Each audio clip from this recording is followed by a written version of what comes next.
ایک مرتबा हमारे नबी सल्लल्लाहु अलैहि वसल्लम ने अचानक अपने सहाबा को जमा फरमाया और खतबा देने के लिए मेंबर पर तशरीफ फरमा हो गए और नबी करीम सल्लल्लाहु अलैहि वसल्लम ने फरमाया कि अमीमदारी ने मुझे बताया कि वो 30 अफराद थे और किश्ती में वो सफर कर रहे थे कि तूफान आ गया और वो भटक गए।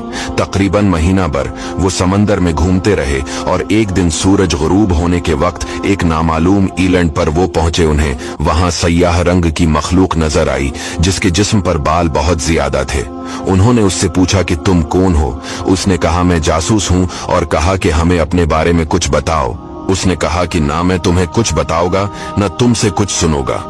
तुम उस बदखाने में जाओ, वहां एक शख्स तुम्हारा बड़ी बेचैनी से तुम्हारा वेट कर रहा है, वही तुम्हें कुछ सुनाएगा भी और बताएगा भी। फिर वो सब अंदर चले गए। वहां एक शख्स सख्ती से जंजीरों में झगड़ा हुआ था। उसने पूछा कि तुम लोग कौन हो और कहां से आए हो? उन्होंने बताया शाम से आए हैं। उसने पूछा अरब का क्या हाल है? और एक शख्स वहां पैदा होना था, उसका क्या हाल है?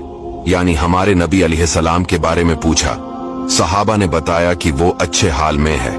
पहले तो उनकी मुखालफत हुई लेकिन अब वो तमाम अरब पर वो गालिब हो गए हैं। ये सुनकर उस शख्स ने 3 चीखें मारी और बोला कि मैं दज्जाल हूँ और कहता है अनकरीब में आजाद हो जाऊंगा और जमीन का चप्पा चप्पा में घूमूंगा और इसका कोई हिस्सा नहीं छोड़ूंगा सिवाय मदीना के, क्योंकि मुझे में वहां जाने की ताकत न होगी।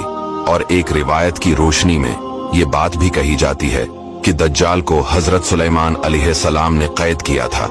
दज्जाल का फितना तारीख में एक बहुत बड़ा खतरनाक फितना है। दज्जाल का जो हलिया बताया गया है वो ये है कि दज्जाल एक जवान मर्द होगा, लंबा कद होगा, एक आंख से काना होगा और एक आंख खून आलूद हो गए। दज्जाल की पेशानी चौड़ी होगी और उसकी पेशानी पर लिखा होगा काफिर, जिसको हर मुसलमान पढ़ेगा और काफिर को नजर न आएगा। दज्जाल के निकलने से पहले दुनिया बहुत बुरी हालत में होगी। इसके निकलने से पहले 3 साल पहले इस दुनिया में खशक साली फैली होगी। दीन के मामले में लोगों में कमजोरी पैदा हो चुकी होगी। तब दज्जाल ईस्ट साइड से अस्बहान या खुरासान शहर से निकलेगा और जमीन पर 40 दिन रहेगा, जिनमें से एक दिन 1 साल के बराबर होगा, दूसरा दिन महीने भर के बराबर होगा और तीसरे दिन हफ्ता के बराबर होगा। इस मुद्दत में दज्जाल अपने गद्धे पर सवार होकर सारी दुनिया का चक्कर लगाएगा। दज्जाल के इन फितनों की वजह से अहले ईमान सख्त परेशान और तंगी के आलम में भागकर दुखान नामी पहाड़ में पनाह लिए हुए होंगे।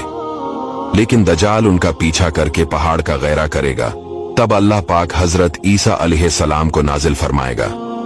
जब हजरत ईसा अलैहिस्सलाम इस दुनिया में आ जाएंगे तो उनको देखते ही दज्जाल ऐसे मेल्ट होगा जैसे पानी में नमक मेल्ट होता है। आप अलैहिस्सलाम दज्जाल को मकाम-ए-लित पर कत्ल करेंगे और उसके फॉलोअर्स में से किसी को भी जिंदा नहीं छोड़ेगा। ये फितना बहुत शदीद होगा। नबी पाक अलैहिस्सलाम ने फरमाया कि जो सूरह कहफ की पहली 10 आयतें याद करेगा दज्जाल के फितने से महफूज रहेगा।